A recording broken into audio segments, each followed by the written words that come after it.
Christmas of 2019 was the year me and my two best friends, Mark and Tyler, decided to rent a cabin instead of doing the usual family stuff. We were all in our early 20s, living far from our families, all kind of burnt out from work, and honestly the idea of lying around for a few days doing absolutely nothing sounded perfect. The cabin we found was about an hour outside of town, tucked halfway in the woods, but still technically in a neighborhood, if 10 other cabins spaced a mile apart counts as one. We got there on Christmas Eve, bringing tons of food, snacks, and beer, and Mark even brought over his Xbox. So we drank and played video games until 2 in the morning. It wasn't exactly a Hallmark holiday, but it was definitely fun. By the time we all went to our rooms to go to bed, I passed out almost immediately. The place was freezing, and the cabin creaked like every other old wooden building, but I was tired enough that none of it mattered, at least until I woke up. It was probably 3 or 4 in the morning, still pitch black outside. I didn't know what time it was exactly, but I knew I'd been asleep for a while, and that something woke me up. Soft, slow footsteps from the main living area. Not walking normally, more like someone taking careful steps, trying not to wake anyone. I blinked a few times, half asleep, and figured it had to be one of the guys, maybe getting water or using the bathroom. I laid there listening, waiting for the footsteps to go down the hall or to the bathroom door. But the sound just stayed in the same area, the creaking boards near the front of the cabin, almost pacing. I wanted to call out and ask if everything was okay, but I didn't feel like yelling from a dark room or going out there and startling them. Eventually, the footsteps stopped. The cabin settled back into silence. I rolled over and fell asleep again. When I finally got up in the morning, sunlight was coming in through the big living room windows, and the guys were already in the living room. First thing I did was jokingly ask who was creeping around at 4 in the morning. I expected some stupid answer from one of them about losing their phone while drunk or something. I don't know. But both of them gave me the exact same confused look. Mark said, "Dude, we all went to bed at 2. And Tyler shook his head, saying he didn't get up once. I laughed it off at first. I figured maybe I'd imagined it, or dreamed the sound and mistaken it as real. But then I glanced over toward the front door. The lock was undone. Not just the deadbolt, the handle lock too, fully unlocked. The door was still shut, but the locks weren't turned. I asked if either of them had gone outside this morning. They both said no, and when I pointed out the door, I saw both of their faces fall flat, as we all kind of realized I might have actually heard someone last night. I mean, we were all fairly sure that we had locked the door, but after a minute of thinking about it, Tyler said maybe the wind shook it loose, or maybe the old door just didn't latch right. You know, the usual excuses people make when they don't want to consider anything else. I think it was because all of us wanted to believe that it was nothing, that we eventually just let it go. We ate breakfast, bundled up in our winter coats because it was still absolutely freezing in the cabin, and spent the afternoon hanging around, playing video games, watching movies, and just having a good time. We also handed out small crappy gifts we'd gotten each other for Christmas, and spent some time FaceTiming our families. It was snowing too much, and way too cold to spend any time outside, even though we all had wanted to go hiking while we were up at the cabin. Over the course of the day, the whole creaking and unlocked door incident faded into just an odd mystery. But as it got later, I guess I started to get a weird gut feeling. We were all in the living room, playing some dumb party game on the Xbox, laughing and yelling at each other. And every so often, I'd catch myself glancing toward the window. I hadn't noticed it much before, but now the blackness outside felt too close. Like someone standing just a few feet back could watch us clearly, while we'd never see them. I knew during the day there were some trees just outside of that window, like literally 10 feet away, and yet it was too dark to even see that. I didn't want to mention the bad feeling I had because I didn't want to kill the mood, especially when I really didn't have a reason to feel the way I did. I never actually saw anything. Because we had stayed up so late last night, we only stayed up until around 12 a.m. when Mark decided to head to bed early. Me and Tyler stayed in the living room for another 30 minutes chatting before both also going to bed. I laid in bed awake for a while. Hard to tell the time just sitting there, but it felt like an hour-ish. There were no curtains or blinds, so the window next to my bed made me feel really uneasy. And then I heard it again. The soft, quiet footsteps at the front of the cabin in the living room. I sat up and listened as intently as I could. I knew this time that it wasn't one of my friends, because I would have heard them leave their rooms and walk down the hallway. So really, I was just listening to see if it was just the house creaking, or if it was actually a person.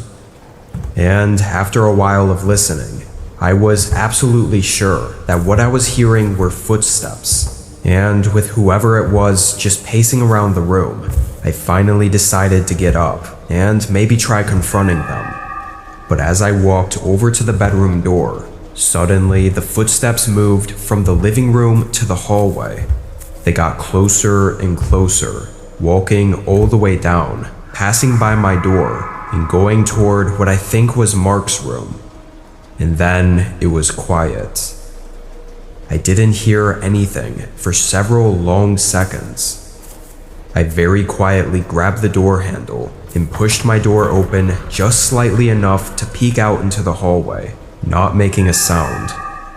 I saw a large man, I mean like maybe 6'5" or taller, with long hair and a thick beard. He was standing still, facing Mark's bedroom door, and just standing there motionless in the dark. I didn't risk looking for too long and moved away, but left the door cracked open still because I didn't want it to make a click sound if I closed it. And at this point, I didn't know what to do. I froze up, unsure how to get us out of this situation.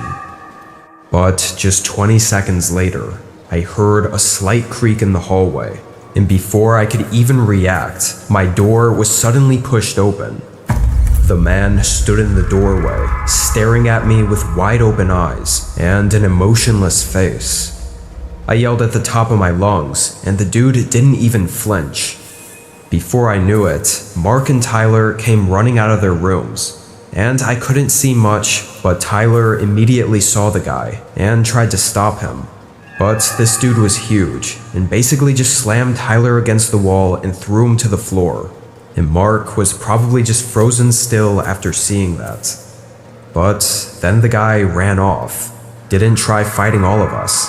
He just took off out of the cabin and, from what we could tell, into the forest. We quickly locked up the place and called the police. It took over 20 minutes. And the whole time, we were anticipating the man coming back. All of us were holding whatever temporary weapons we could find, like kitchen knives and the iron fireplace rod. But he didn't come back. Really, we got no answers, and most of the situation fell onto the owner of the cabin, as he was the one who had his cabin broken into. What that man wanted from us or from the cabin, we don't know. From our few theories though, the one that stands out to me is that he might have been there looking for the owner and not knowing it was a rental. It would explain him staring at me and seeing all of us and not really bothering with doing anything afterward. But again, it really is just a theory. He just as likely could have been there to harm us and just saw it was 3 people and decided to run. Whatever the case, we're all just glad it didn't come down to an all-out fight, because I genuinely don't know who would have won in the end.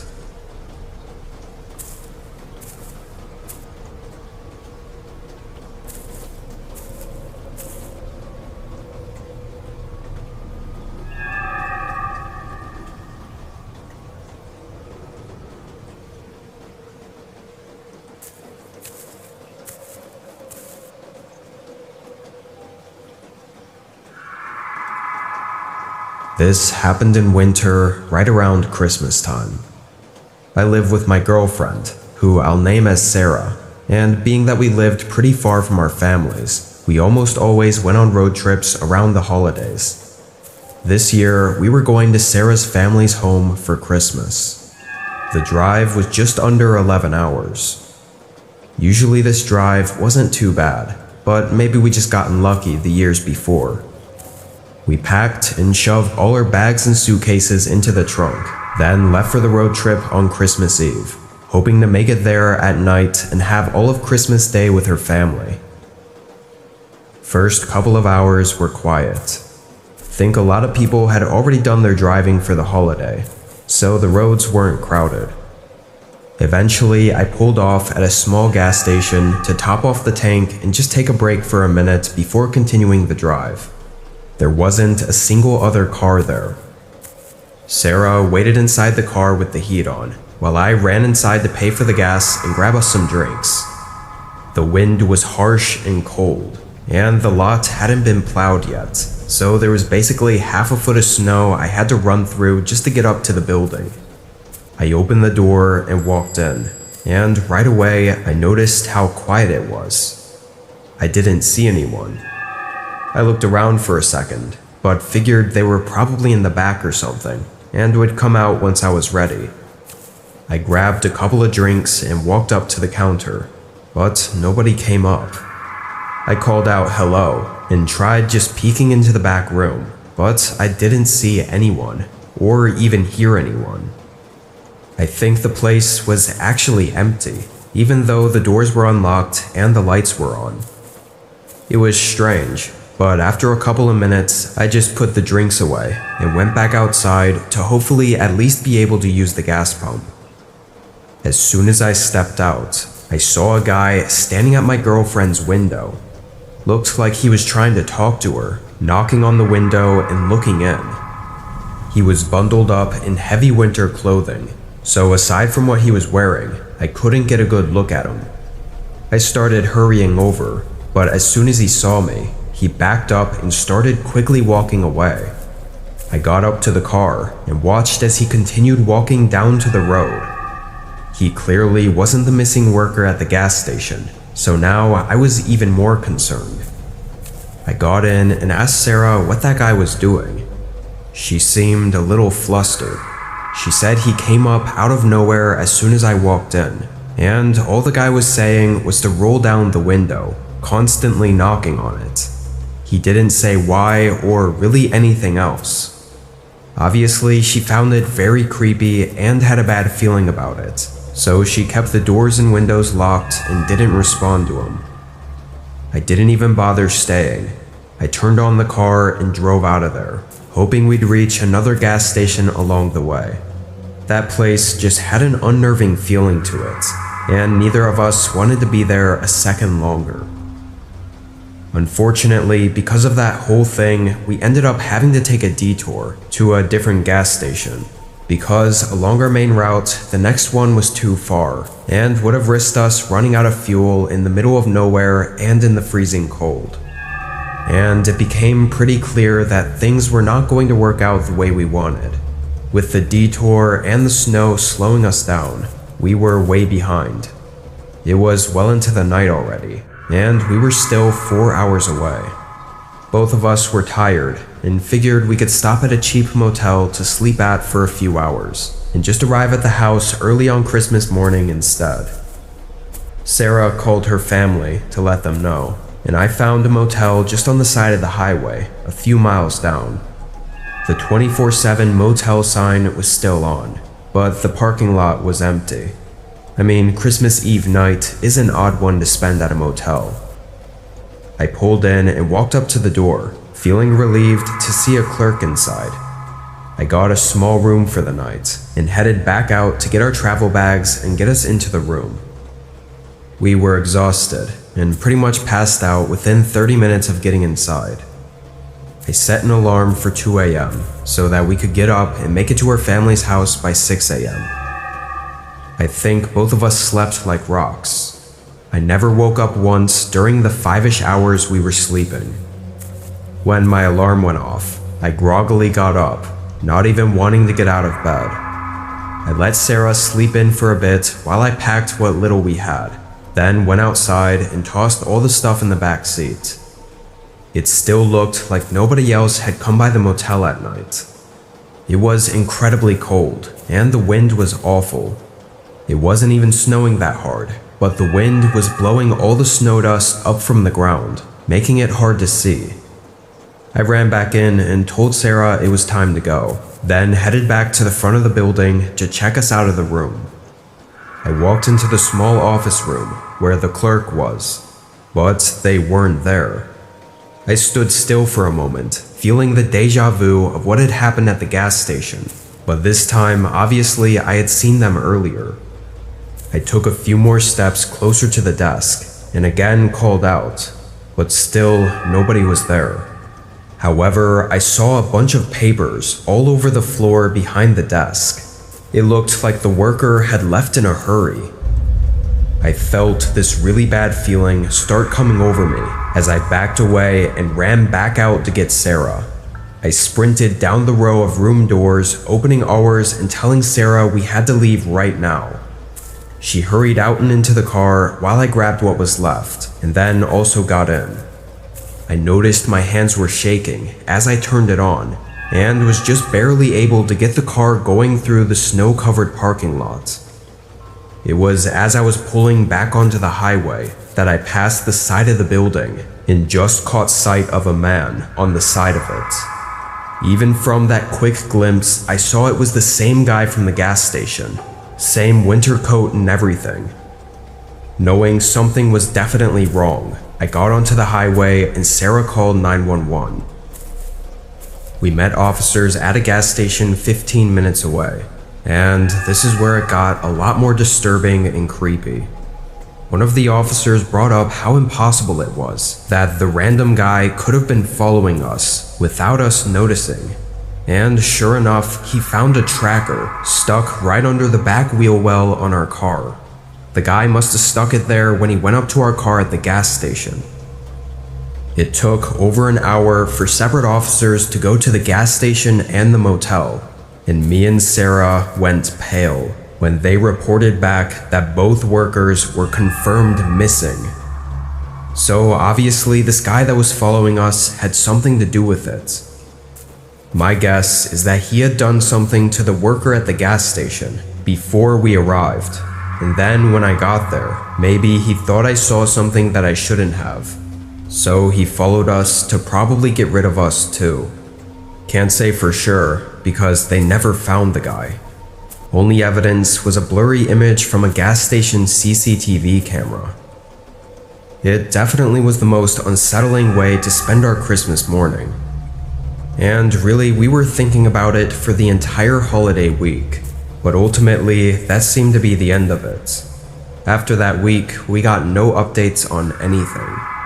Unfortunately, I haven't heard anything back about either the gas station worker or the motel worker, so I think it's safe to assume they're both still missing, which makes it even more eerie to think that both me and Sarah could have been still missing as well, had we not gotten out of there.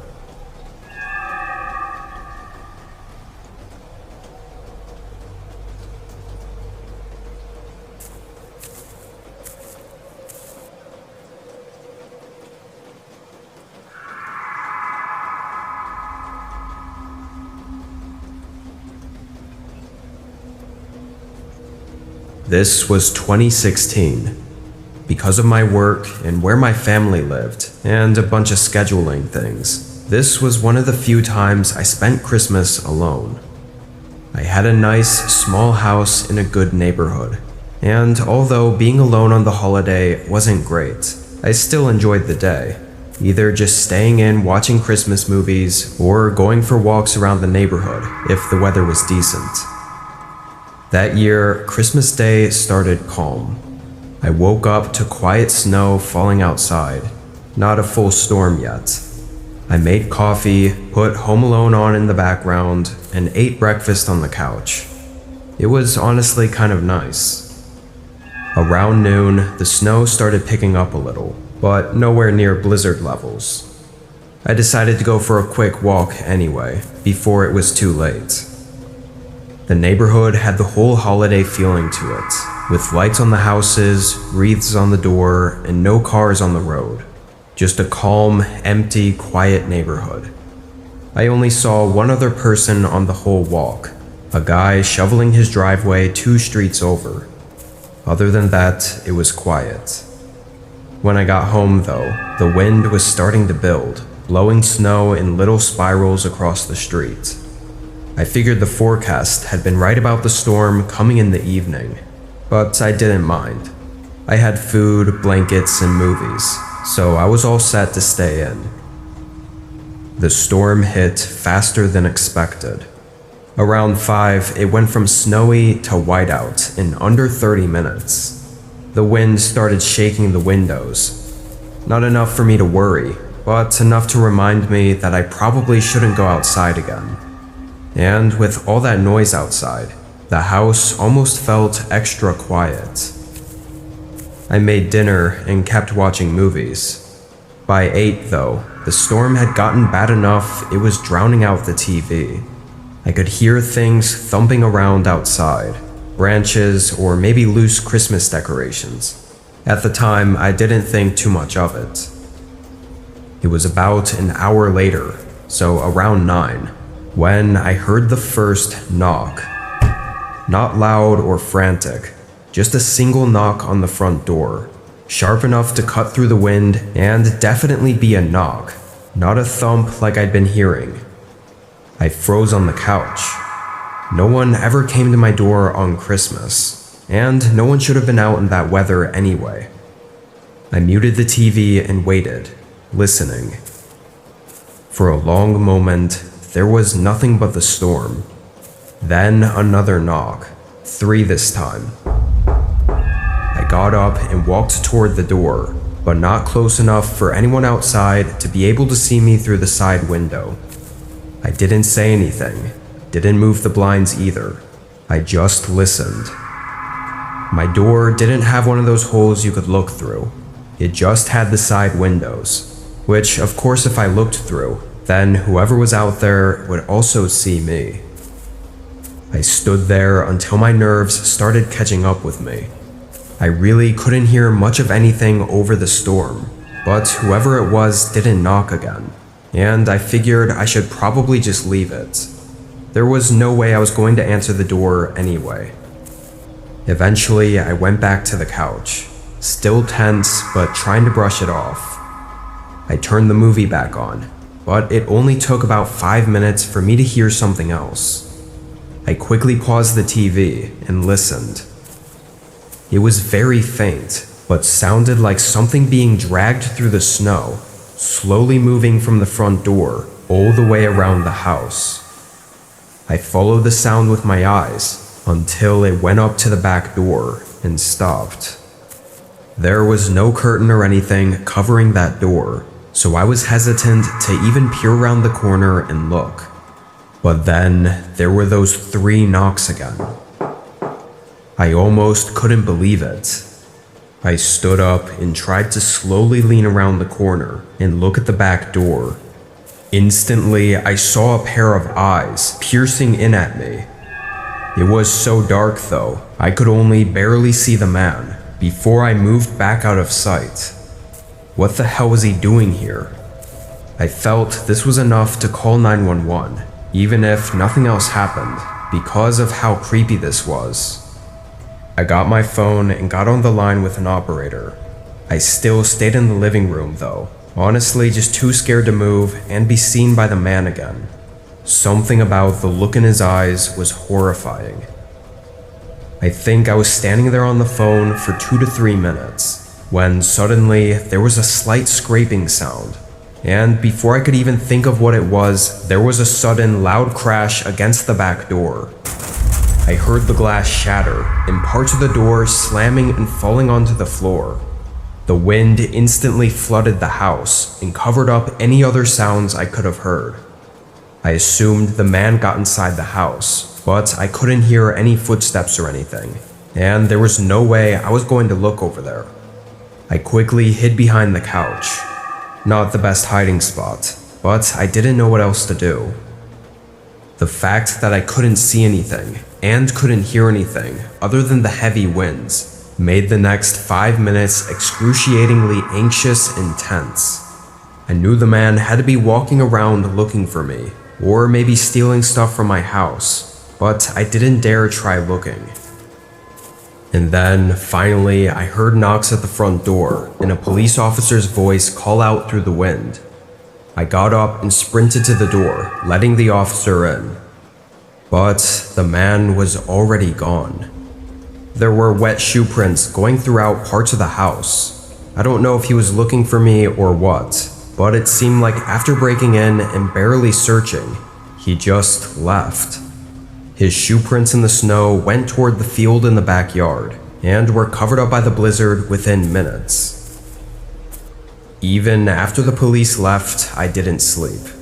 I just sat on the edge of my bed with every light in the house on, listening to the wind rattle what was left of the back door. At some point, the storm let up, but the silence that followed felt even worse. Every creak in the house made me flinch. The officers returned when the sun came up to take another look. They told me they'd patrol the area for a while, but with the storm burying everything, there wasn't much else they could do. Before they left, one of them said something I still think about sometimes.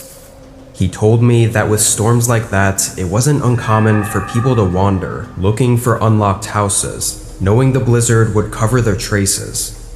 But I mentioned the knocking and how he circled my home. The officer just shook his head.